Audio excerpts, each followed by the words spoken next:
बनारस में मोदी की जीत को हार कहा जा रहा है और कहा जा रहा है कि इनसे ज्यादा तो शिवराज जीते हैं। इसके साथ ही साथ कई और उम्मीदवार हैं जो बड़ी लीड लेकर जीते हैं, लेकिन मोदी जैसा कद्दावर नेता 1 लाख की लीड लेकर जीते तो कौन बड़ा नेता है? क्या है पूरा मामला, इस रिपोर्ट में देखिए।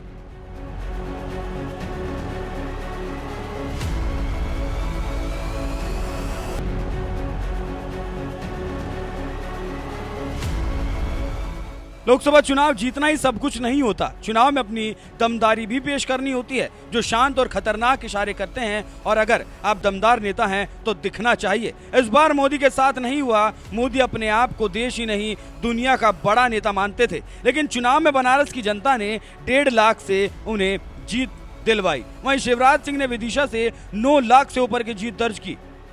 इसके साथ ही साथ असम के धुबरी से कांग्रेस उम्मीदवार ने 10 लाख से ऊपर की जीत दर्ज की। बस इसी बात से कहा जा रहा है कि मोदी का जादू देश तो देश अपने निर्वाचन क्षेत्र में भी नहीं चला। तो आखिर बनारस की जनता ने मोदी को ठीक से वोट क्यों नहीं दिया?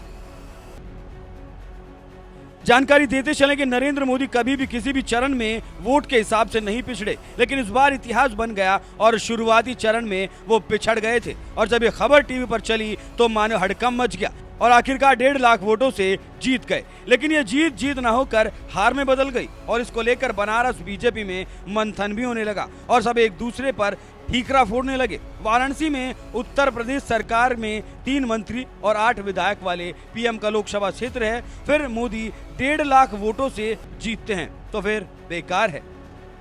इससे अच्छा तो दूसरे उम्मीदवारों ने रिकॉर्ड बनाया है और उनके रिकॉर्ड के सामने मोदी का रिकॉर्ड फीका पड़ गया। वहीं यूपी की हार को लेकर बैठकों का दौर जारी है और हर जगह बैठक चल रही है। उसी कड़ी में बनारस इकाई को लेकर बैठक हुई और अब कहा जा रहा है कि बड़ा फेरबदल करने की तैयारी में बीजेपी आलाकमान है। जानकारों का कहना है कि स्थानीय बड़े नेताओं की अति आत्मविश्वास और कार्यशैली पर अब सवाल उठने लगे हैं। इतना ही नहीं, पुराने समर्पित कार्यकर्ता बेहद गुस्से में हैं और पुरानी विचारधारा से जुड़े कार्यकर्ताओं की उपेक्षा को इस नतीजे का प्रमुख कारण बता रहे हैं। बनारस को लेकर पत्रकारों का कहना है कि नए नवेले भाजपाइयों ने पूरी तरह से बीजेपी पर कब्जा कर लिया।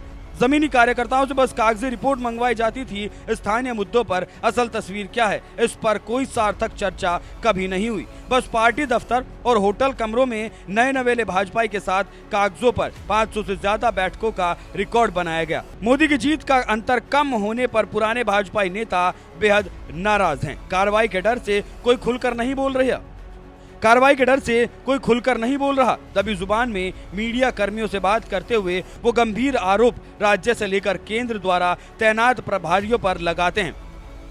इससे आप समझ सकते हैं कि जीत की सवारी पर मस्त होकर चलने वाले मोदी योगी को झटका लगा है। इसके साथ ही साथ बीजेपी नेताओं और रणनीतिकारों ने इंडिया गठबंधन को हल्के में ले लिया, जिसका नतीजा आपके सामने है। देखना होगा आगे क्या होता है और किसको बलि का बकरा बनाया जाता है।